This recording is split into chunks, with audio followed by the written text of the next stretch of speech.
জীবনে কালের ঘুম যে কত কালের ঘুম না, যাদের এই কালের ঘুমের জন্য কাছের মানুষ হারিয়েছে তারা জানে। আমি নিজে হরিনাম করি। আমার নিজের জীবনে আমি যখন 6 বছর বয়স ছিল না, এই উলবেড়িয়া পাঁচলা হাই রোডের উপরে উল্টো রথের দিন আমার জন্মদাতা আমার বাপি, রাত্রিবেলা আমরা রথ দেখে এসে ঘুমিয়েছি। সকালবেলা খবর আসে বাপির শরীর খারাপ। আমাদের আদি বাড়িতে যখন আমরা যাই, সেখানে গিয়ে দেখি আমার মা অনবরত মা মনসা হরির কাছে মাথা ঠুকছে। তখনও 6 বছরের ছেলে, জানি না। পরে জানতে পারলাম কাঁধে করে ম্যাটারো করে কাউকে একজনকে নিয়ে আসা হলো।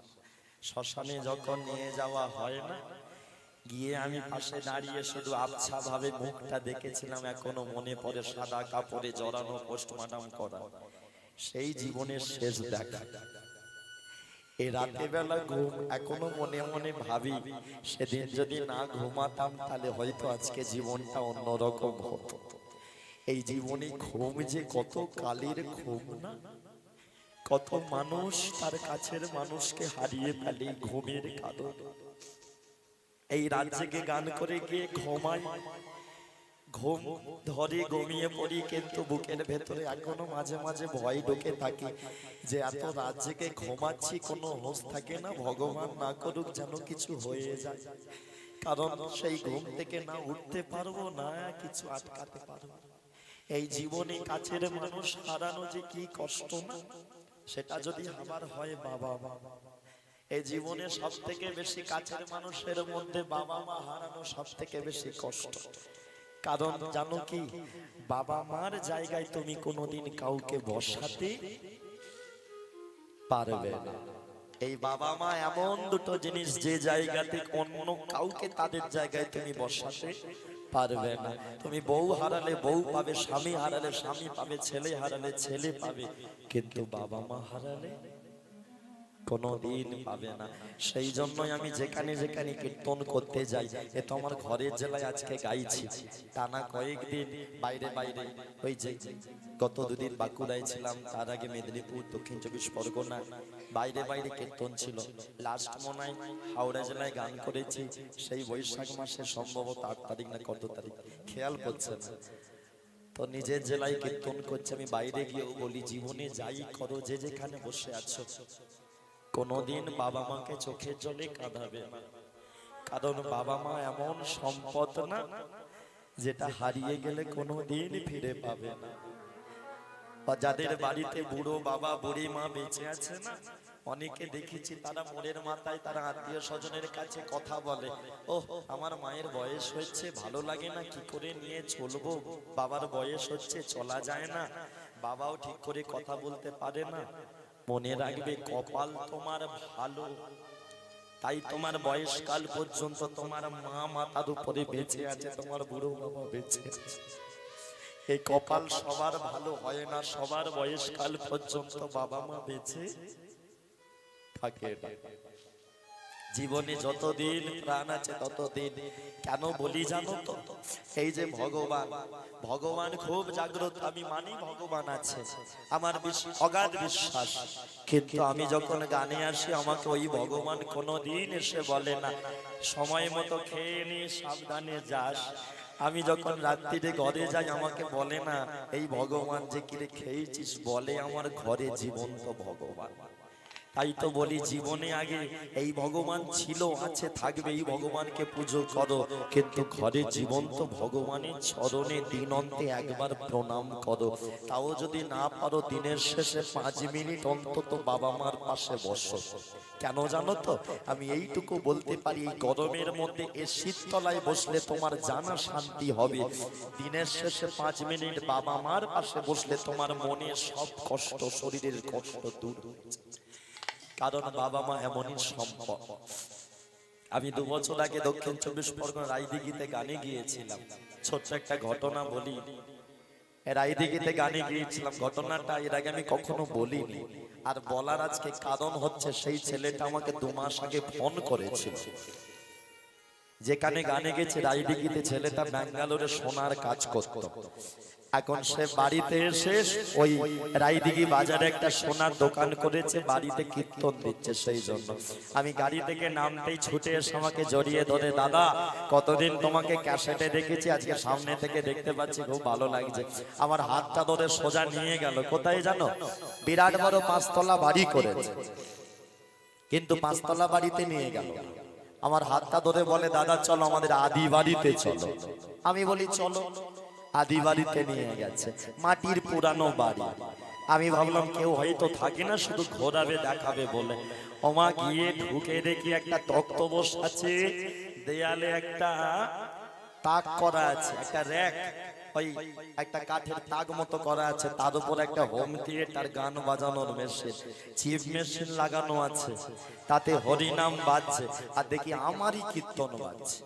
এখন ঘরে ঢুকেই বলি কে গান শোনে, লক্ষ্য করিনি তক্তপোষের একটা কোণে জড়সড় হয়ে একজন বসে আছে, রোগা মতো জড়সড় হয়ে বসে আছে, সাদা শাড়ি পরে, চোখে চশমা। ছেলেটা গিয়ে বলে, মা সেই স্বরূপ দাদা ভাই এসেছে। চোখে আবছা আবছা দেখে, ইশারা করে আমায় ডাকলো, বাবা এখানে এসো। আমি যেতে আমাকে শক্ত করে জড়িয়ে ধরে গালে চুম খেয়ে বলল, বাবা বড় হও, ভালো থাকো। আমি প্রণাম করে বাইরে এসে ছেলেটার উপর খুব রাগ ধরছিল যে এমন বয়স্ক মাকে এমন করেছে। বাইরে এসে আমি ছেলেটাকে মুখের উপর বলেছি, হ্যাঁ গো এত টাকা দিয়ে বাড়ি করেছো 5 তলা, আর মাকে পুরানো বাড়িতে রেখে দিয়েছো, নতুন বাড়িতে আনতে পারো না? কিন্তু ছেলেটা খারাপ নয়, খুব ভালো ছেলে। ও ঘুরে আমার হাতটা ধরে বলে, দাদা যেদিন থেকে বাড়ি করেছি সেদিন থেকে প্রতিদিন মাকে বলি নতুন বাড়িতে চলো, পুরানো বাড়িতে থেকো না, ফট করে মাটি দেয়াল পড়ে যাবে, ক্ষয়ক্ষতি হয়ে যাবে, চলো। কিন্তু মা কিছুতেই আসতে চায় না, খালি কান্নাকাটি করে। আমি ছেলেটার হাতে ধরে বলে এসেছিলাম, শোনো দাদা, আজকে হরিনামের চাপটা মিটে গেলে কালকে সকাল বেলায় মায়ের পুঁটলি পাটলা তুলে মাকে কোলে তুলে নিয়ে শক্ত করে ধরে এই তোমার নতুন বাড়ির একটা ঘরে ঢুকিয়ে দাও। ছেলেটা বলে, দাদা মা যদি কাঁদে? আমি বলি কাঁদুক। বলে, মা যদি চিৎকার করে লোক জড়ো করে? আমি বলি করুক, তাও ঢুকিয়ে দাও। মাগো পরের দিনে ছেলেটা তাই করেছিল। কেন বলো তো এই কথা বললাম যে কাঁদুক, চিৎকার করুক? আরে বাবা, আমরাও যখন ছোট ছিলাম, আমরাও তো খেতে বসে খাবো না বলে চিৎকার করতাম, পাশের বাড়ির কাকিমারা ছুটে আসতো, হ্যাঁ তোর ছেলে কাঁদছে কেন, কেঁদে লোক জড়ো করতাম। কিন্তু মা পেটে হাত দিয়ে বুঝে যেত পেট পড়ে আছে, জোর করে খাইয়ে। বয়সকালে বাবা মার সাথে সেই একই কাজ। বাবা মা মুখ ফুটে বলবেন আমাকে তোর বাড়িতে নিয়েছ, আমি ছেলে, আমি বউ, আমি মেয়ে, আমাকে তুলে বুঝে নিয়ে আসতে হবে জোর করে। ছেলেটা জোর করে ঢুকিয়ে দিয়েছিল। 2 মাস আগে আমাকে ফোন করেছে, বলছে দাদা মায়ের বাৎসরিক কাজ করব, হরিনাম দেব। আমি বলি মা?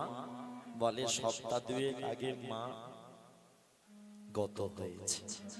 আমি বলি আমি হরিনাম করতে পারবো না, আমি অন্য দল করে দেবো, তুমি গান করিয়ে নিও। কারণ যে আশীর্বাদ করেছিল তার মৃত্যুবার্ষিকীতে হরিনাম করব, কি করে যাব? আমি বলি পারবো না। ছেলেটা ফোনের ওপার থেকে না আমাকে বারবার ধন্যবাদ জানিয়ে বলছে, দাদা তবু তুমি বলেছিলে বলে জীবনের শেষ 2 বছর মাকে কাছ থেকে সেবা করতে পারবো। দাদির মাটির বাড়িতেই পড়ে থাকতো, আমি এখানে থাকতাম।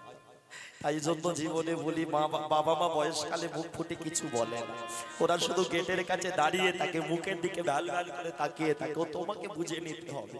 ও মা বলবে না তোমাকে নতুন শাড়ি একটা এনে দে, বাবা বলবে না একটা নতুন ধুতি এনে দে, গামছা এনে দে, তোমাকে বুঝে নিয়ে আনতে হবে।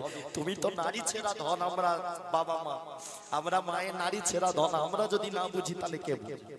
আবার অনেক ছেলে মেয়ে আছে এই কথাগুলো শুনে, দাদা তুমি জানো না আমার মা কত খারাপ, ওই পাড়ায় পাড়ায় আমার বইয়ের নামে নিন্দে করে, আমার বাবা কত খারাপ, চায়ের দোকানে আমার নামে নিন্দে করে।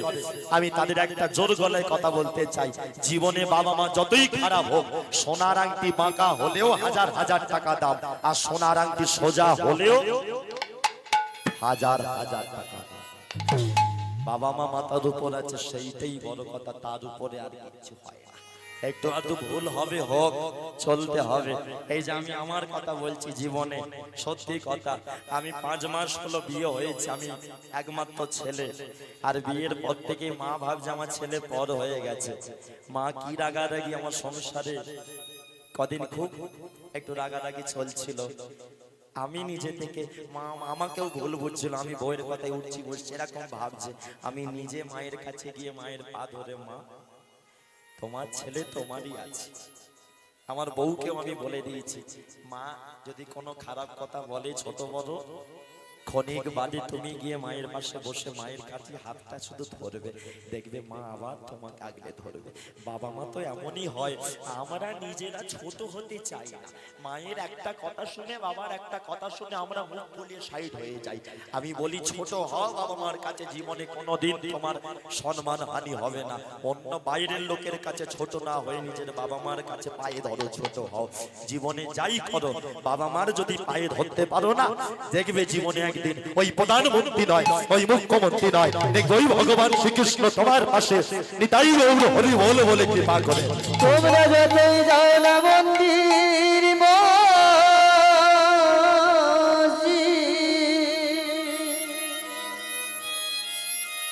যতই করো না গঙ্গা স্নান, বাবা মারে না বাসলে ভালো হয় না খুশি ভগবান। ভক্তমণ্ডলী, ভক্তিমতী মায়েরা, সকাল হলো, সুধাময়ী দেবী ছেলেটাকে কোলে তুলিল, দুঃখী দুঃখী নাম রেখেছে।